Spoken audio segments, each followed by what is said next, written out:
আজ আমি আপনাদের ব্রহ্মদত্ত ধামটা ঘুরে দেখাবো। আচ্ছা, এটা কোথায় অবস্থিত? না, বনমালীপুর। বনমালীপুর মন্দিরে আপনি আসবে বললেন, চলে আসতে পারবেন। আমি কিভাবে আসতে হবে কিন্তু আগের একটা ভিডিও পোস্ট করছি, তা থেকে দেখে নেবেন। তো চলুন আমি মন্দির চত্বরটা ঘুরে দেখাই। আচ্ছা, আমি মন্দির চত্বরটা ঘুরে দেখাবার আগে আপনাদের বলে দিই, এখানে খুব সুন্দর সুন্দর ব্যবস্থা করা আছে। মানে আপনি যদি একবার এখানে আসেন, আর যদি কেউ ভিডিও করবে বলে যান, মানে মন্দিরে ঠাকুরকে তো দেখতে যাবেনই, আর যদি সুন্দরভাবে ভিডিও করতে চান অবশ্যই স্ট্যান্ডে নিয়ে যাবেন। কারণ ওখানে আপনার কোনো অসুবিধা নেই। অনেকে ওখানে ভিডিও করতে এসেছে, আমি দেখলাম। আর সুন্দরভাবে ভিডিও করা যাবে এখানে। দেখুন আমি যেখানটা করে আছি, এটা হচ্ছে মন্দির চত্বরের নিচেটা, উপরে গেলে মন্দিরটা। আর এই যে নিচেটা দেখতে পাচ্ছেন, এখানে খাওয়া দাওয়ার ব্যবস্থা আছে, মানে বাইরে রান্না হচ্ছে।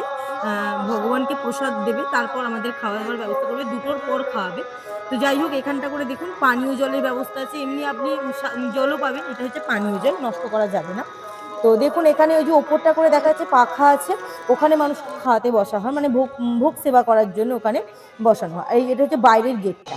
তো এই যে আমি মন্দিরের ওপরটা ঢুকলাম, নিচের মানে মন্দিরের নিচের চত্বরটা আমি আরেকটা পরের ভিডিওতে তোমাদের সাথে শেয়ার করব। তো এখানে দেখুন ভগবানের পুজো করা হচ্ছে। আর আপনাদেরকে একটা কথা আমি বলে দিই, যদি আপনারা এই মন্দিরে যাবেন ভাবেন, তাহলে কিন্তু অবশ্যই বৃহস্পতিবার দেখে যাবেন। প্রতিদিনই এখানে যাওয়া যায়, কিন্তু নিয়ম আছে। একটা পর্যন্ত মন্দির খোলা থাকে অন্যদিন, কিন্তু বৃহস্পতিবার কিন্তু আপনি সকাল ৮টা থেকে রাত ৯:৩০ পর্যন্ত ভগবানের দর্শন করতে পারবেন। কিন্তু যদি অন্যদিন আপনি যান, তাহলে কিন্তু ওই ১টা পর্যন্ত খোলা থাকবে ৮:৩০ থেকে, আবার দুপুর ৩টের পর মন্দির খুলবে, আর ৮:৩০ পর্যন্ত মন্দির খোলা থাকবে। তো তার জন্য আমি বললাম বৃহস্পতিবার দিনটা খুব শুভ আর খুব ভালো। এই দিনটা গেলে কিন্তু আপনি এখানে আরতি পর্যন্ত দেখতে পাবেন। কারণ আমরা যখন গিয়েছিলাম ১২টা ১২:৩০ বাজে, তখন কিন্তু আমরা গিয়ে দেখলাম আমরা যাওয়ার ৮ ঘন্টা পর আরতি শুরু হলো, ১টা থেকে আরতি হয়। তো আরতিটা আপনি দেখলে আপনার মন এমনি শান্তি হবে। আর এখানে কি কি ঠাকুর আছে বলুন তো? ব্রহ্মা, বিষ্ণু, মহেশ, এই ৩টে ঠাকুর এখানে আছে।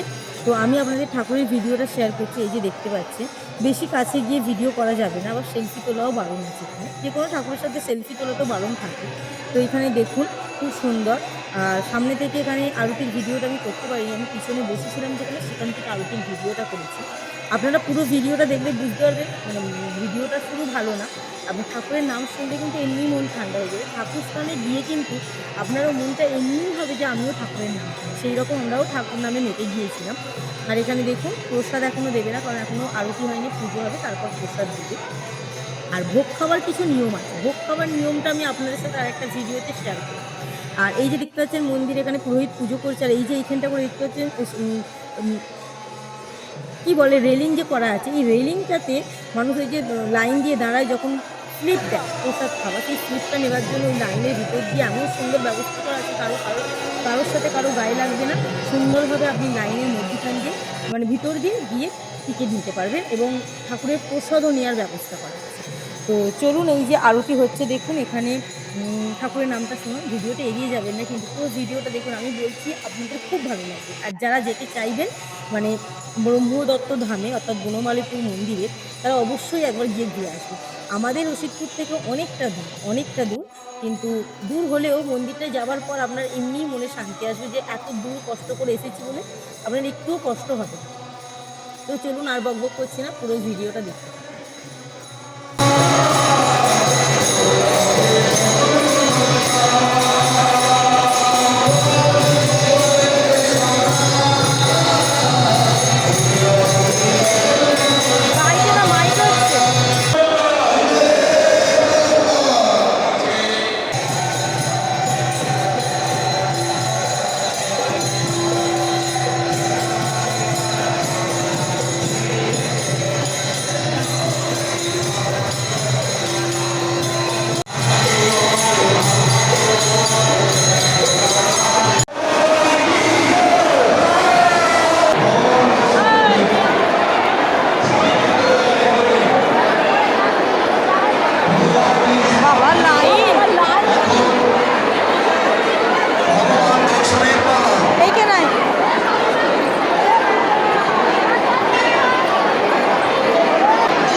পিছনে লাইন। ব্রহ্মদত্ত ধাম আপনাদের উপস্থিতিতে আজ পরিপূর্ণ হয়ে উঠেছে। বনমালীপুর ব্রহ্মদত্ত ধামে ভোগ আরতি আজকে সমাপ্ত হলো। এখন ভগবান দর্শনের পালা চলছে। সারিবদ্ধ হয়ে এক এক করে ভগবান দর্শকগুরুর চরণে বলছি এই দেখি, বলছি ওই যে লাইনটা দিয়েছে ওটা কিসের লাইন? শিক্ষা নেবেন, ও প্রসাদ নেবেন। সদ্গুরু নারায়ণ করুন। আপনার হাতে টোকন দেওয়া হচ্ছে, টোকনটি নিয়ে নিচে চলে যান। টোকনটি নিয়ে নিচে যাবেন। মহাপ্রসাদ হ্যাঁ ওইটাই তো, প্লাকার্ড মেরে দেবে টোকনটি বলবো বলে আর হয়নি। ব্রহ্মদত্ত ধামে হ্যাঁ কর্মী সেবায়িতরা আপনাদের সেবা দেওয়ার জন্য তৈরি। কলেজের ছেলে মেয়েরা, আজ আর এত সুন্দর জায়গা তো এমনি আসতে ইচ্ছা করে। হয়েছে, ভগবান দর্শনের পালা চলছে। সারিবদ্ধ হয়ে লাইন দিয়ে এর ওইখানে চলে যান।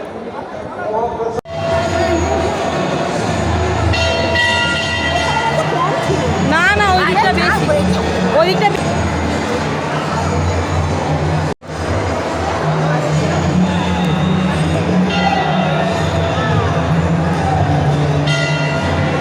আমরা লাইনে দাঁড়িয়ে আছি ভোগ সেবা করার জন্য। যে কুপনটা দেয় সেই কুপনটা নেবো আর প্রসাদ নেবো, তার জন্য লাইন দিতে হয়েছিল। অনেকক্ষণ লাইন দিতে হয়েছিল, 10 থেকে 15 মিনিটের মধ্যে মানে লাইন দিয়েছিলাম। ওইদিকে একটা লাইন পড়েছে আর আমরা এইদিকে একটা লাইন দিয়েছিলাম।